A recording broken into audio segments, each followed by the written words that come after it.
True story. Yeah. Anyway, Moving on. little did you know Little did I that know. driving through Tennessee, all sorts of things are going to happen. Yeah, who knows, man? Okay. Far out. So you knew.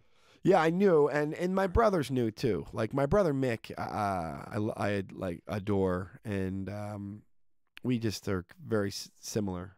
You know, he knew that I had it, and I was ready to move. And I think my mom and dad probably thought I would come back home, but I knew I wasn't coming back home. Yeah. I knew what I didn't like, which I considered a silver lining. But yeah, and the good news, I had another friend, the bass player from the Drunken Fireman. Now the band had been broken up, but he was moving out to California with his girlfriend and postponed his trip so that we could all drive out together. So we had like a caravan. Yeah.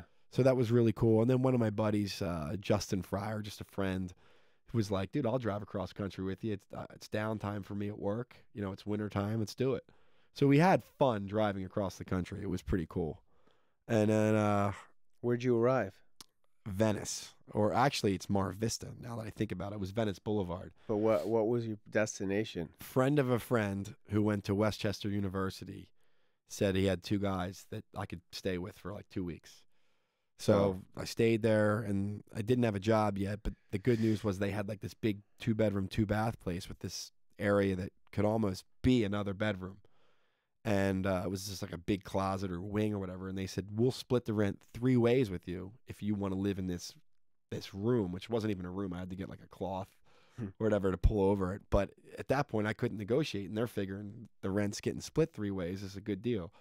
So I did that for a while. I could not find a job out here. Like I was literally walking around Abbott Kinney with like, hey, I graduated college. Can I have a job?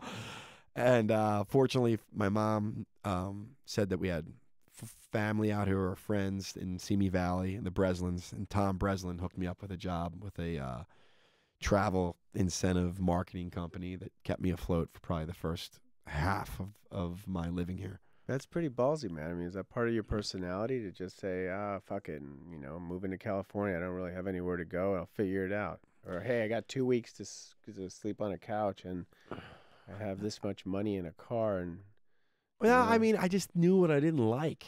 You know, I was not a fan of the suburbs of Philadelphia, man. It just wasn't for me. You know, I don't have anything negative to say. I got a lot of friends back there. The food's good, and I still support the sports. But it was not a place I wanted to live. And with that and struggles with not seeing eye to eye with my parents and the band, not, you know, it just was such an obvious answer. And then just coincidentally running into a musician who's having great success. right. Then that's telling you. It's hey. just like the signs of the universe are pointing that way. All right. Tell me about the other. So far we've talked about your performance or the side of you which is performance, right? You playing the guitar, singing, and following your heart. Let's talk a little bit about the poet or the singer-songwriter. So when did that happen? When did that start? And that happened pretty early. Writing for me, again, when you don't have anything judging you except for yourself, it's easy. And I would write songs about girls that I liked. You know, that's probably where it all starts. You know, like sophomore year, where there was pretty decent songs. You know, and even when I look back on it, I'm like, these are all right for a kid that was 15 in his room. You know, writing tunes. You have a little self-doubt because it takes a lot of balls to go out and sing and play, and something that's true. Yeah, but still you don't know what you sound like, and I'm sure I sounded like shit for a long time.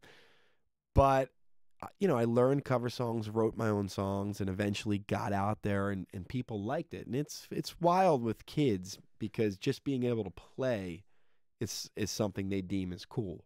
So if you can play something they know, that's even cooler. And then if you could play something you wrote, it kind of personalizes it with them, and you can tell them why you wrote it. Like I wrote it for that chick Missy or whatever. Oh, wow, I know that girl. And it kind of just started that way. And it's interesting because that, like, your insecurities become confidence. You know, I knew that I felt almost like a comedian because comedians know what jokes they can go to.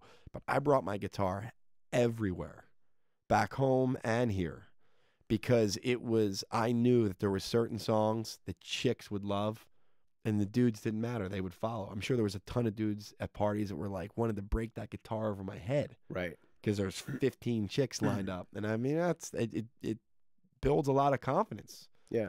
You know, so the performer in me, by the time I had gotten out to California, I was pretty confident on playing and performing because I had so much success with it back home. So that was a good thing.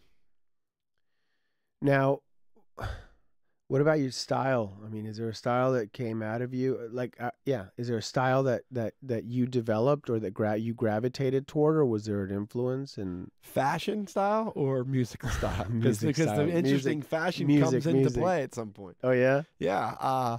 I loved the band The Replacements. I loved REM. I liked Oasis. I loved the whole grunge '90s. Like so many bands. When Semisonic was a great band, or is a great band. I mean, that type of genre of music. Rock, classic rock was great. Alternative rock. What indie about rock. That's what moved me and what I loved. Message, the composition, all of it. I mean, for me as a writer, I love melody. That's the first thing I shoot for. Yeah. You know, so the Beach Boys, I love all those melodies and stuff, and then the lyrics. But it was just the whole thing, and because I think, and I don't know for sure, but at that time, I really thought that the bands were writing the songs and the bands were performing the songs. I mean, I'm sure there was studio musicians back then and studio writers and stuff, but like I listened to Replacements records, and I think for the most part, the majority of it came from them, and that's what inspired me. You know, I like to hear real rock music. I don't need everything to be pitch perfect and just perfect. You know, I like the human part of it, and I like watching bands develop. You know, I mean, you listen to an old Tom Petty record to a Tom Petty record now, and there's just a ton of development. You know, which I think a lot of bands just didn't get the chance to do that, but they were the bands that influenced me. And again, it's time, it's youth. You know, you're at that age, anything that's music that's happening is gonna inspire you. You know. So the performance thing was good. I played a lot of open mic nights and stuff, developed friends, met other musicians. Is that how you discovered your voice, or at what point did you discover? I'm not saying like a quality of voice. I'm saying, you know, hey, I can sing into this microphone. I can do this. You know what I mean? For sure. It's just live shows, because with live shows, you know what works and what doesn't. I mean, first of all, it's so tough playing like open mics and stuff. It's a constant work in progress. What songs are good and what songs are bad, and what songs people remember, and you just constantly build off that. You keep writing songs, keep writing, and the ones that everyone's like, oh yeah, I remember the 5th song of the set. I mean, it's coming from all different groups of people. Then you know the 5th song in the set's probably one you should put in the vault. Mm-hmm. You know, and yeah, it's just building and building and building, man. Right? It's always a work in progress. So time and dedication. Yeah, and the bummer was like, and you're always influenced too. I mean, you're influenced by bands that you knew that were friends, new bands and stuff like that. And again, I think a lot of it's driven by youth. You know, youth and challenge. I like to write songs when I'm down. A girl broke up with me. I don't have any money. I mean, that seems to be when I write the best phrasing, or I have the conviction behind it. Mm-hmm. You know, and I think that's really driven by youth. You know, and if you look at most rock bands, they write all of their best stuff under 40.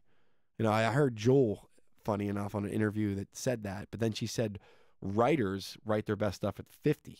You know, that write books. And I was like, that's really bizarre. But it's got to be because once you get success in life, that will breed complacency. And you've already had a lot of life experience that you probably already wrote about. You know, that's why a guy like Bruce Springsteen, who can put out record after record and then still remain relevant, it fascinates me because I mean Paul McCartney puts records out and nobody cares, or Bob Dylan, or and I shouldn't say nobody, but I mean I understand what you're talking about. It's I know insane. what you're saying, but I disagree with you on the question of it being youth. I think that you're correct in your assumption because young people have a lot to say and they don't quite know how to say it, so it manifests itself in different ways, right? And adults that are more complacent have been beat down, or they've developed habits of assimilating or social habits, and they're in patterns of expression.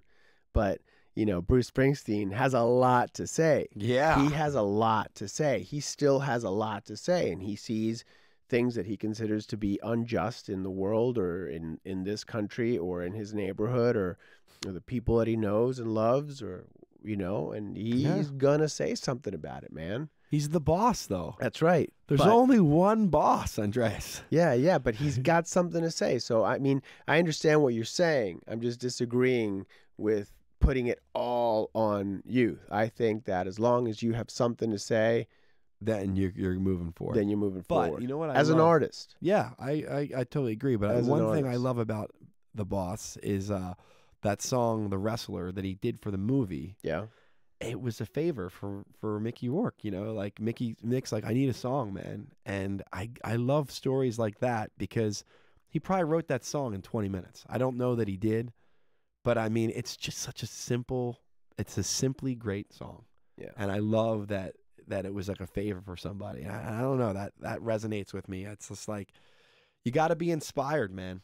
You have to be inspired for a bunch of different reasons. And if the fireworks go off, it's very difficult to write. And it's not to say that they won't go off again. But in this engine, man, the curtain is dark. Right. It's down. Well, I mean, I don't know the boss and I don't know Mickey Rourke, but I know enough of the story to be able to point out that Mickey Rourke's career was dead for a really long time, and he had gone through and put himself through a lot of shit. And all of a sudden, can you imagine what that plea sounds like? Hey, help me out. Yeah, we got to pass. There's the inspiration. I mean, Mickey Rourke is one of the most talented actors I've seen. Pope of Greenwich Village, 9.5 weeks. I mean, and where was he? Where'd he go? What happened to him? I mean, Barfly. Beautiful guy too. Beautiful guy, right?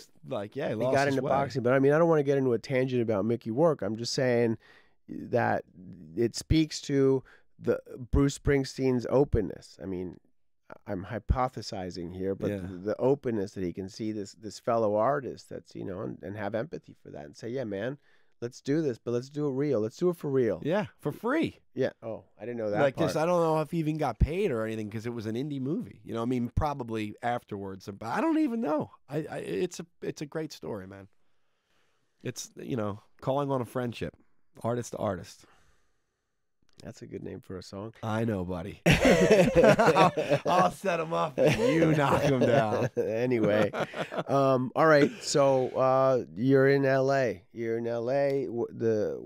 What's the time period? What's going on? There's no more Love Huskies. You're here. My brother figuring Matt it came out. You got yourself a job. Yeah. What's next? My brother Matt flew out a year later, and was the bass player. So we had that cooking. And then it was Jeff, and the Alabama crew and Remy Zero. Jeff introduced me to Leslie Van Treese, who did also play with Remy Zero in the studio and on tour, and he played drums for us. We were a 3-piece at the time, and there was a lot of different pieces of Tim the Band, but I would say they're the 3 core guys. How do musicians come together to form a band? What does that feel like? What I mean, because it's a weird thing, dude. It's so weird. It's weirder than like the worst date you've ever been on, because you can compare bandmates to women. Yeah. And dating, it's petty, and it's like, your first impression is aesthetically, what do they look like? Do they have tattoos? Do they not have tattoos? Their hair, what's going on? Then you like wonder what their chops are, and then you wonder what kind of music they like, and it's bizarre. And Leslie Van Treese is one of my favorite people of all time. He's just hilarious. And he's never said like, hey, I want to be in your band, Tim Bader. But Matt and I could not find a drummer. And we had another guy in the band too at the time, Sean Caffey, who was a guitar player. That this is all like the evolution of the band. And Les kept saying, well, I'll come down and play the drums with you. But he was so unenthusiastic about playing with us that it made me think that he wasn't that much of a drummer. Right. So he's he's Alabama guy was great. And I see him with Jeffs or around here. Still can't find a drummer. God damn it, Timmy. I'll play those drums with you when you want to go down, And we finally went down, and the guy is like an insane drummer / guitar player. Probably one of the, if not the best musician I've ever played with. And then that was it. And that's when things started to cook.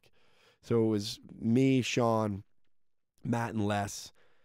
And that was like just playing around town, finding our niche, finding our signature sound, finding where we're playing. And then what does that feel like? What does the signature sound feel like? The same thing I told you, playing venues and finding out what songs work from different genres of people that show up. People from my work are showing up. People from Matt's work. Artists, musicians are showing up. But if they all say, oh, man, that first song you opened up with is great, or the last song or the fifth song or whatever, you just start putting those pieces together. What are the dynamics like in a band? And how do you manage those dynamics when you're trying to discover what a sound is? I can only speak for me. Of course. But I believe that a band should be a dictatorship. There should be one man, maybe two. Because if their singer is writing lyrics and singing, but he needs a guitar player or a piano player to construct the melody, then it's two. But that's it. My biggest problem was I was too accommodating. I was a little insecure, wanted to please everybody.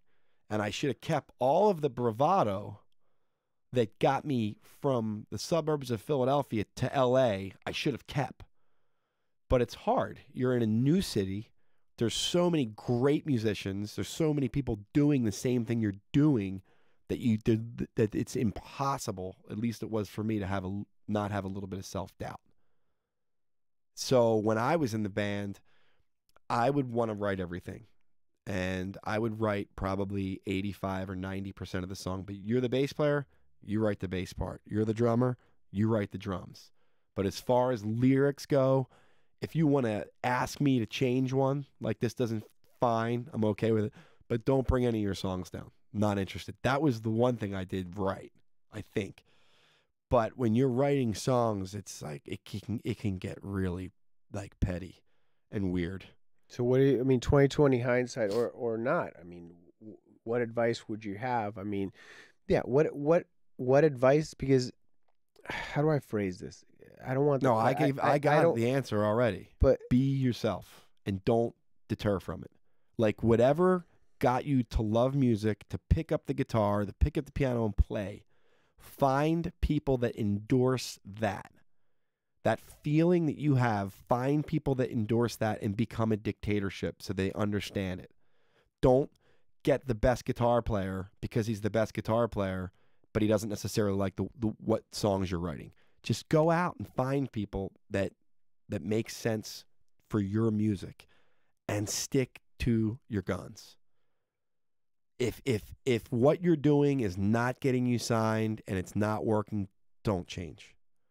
Because it's tough to live with yourself. Because I jumped through a lot of hoops, and because of my lack of self-esteem and self-confidence, I was listening to managers and listening to lawyers, and it shaped me maybe for the better as a songwriter. But at one point I definitely lost my identity as a songwriter and a singer for sure. Just got beat up by the music industry, which is probably a story that everybody tells. And it's easier said than done to stick to your guns. It's hard. It's hard to do. But that is the message.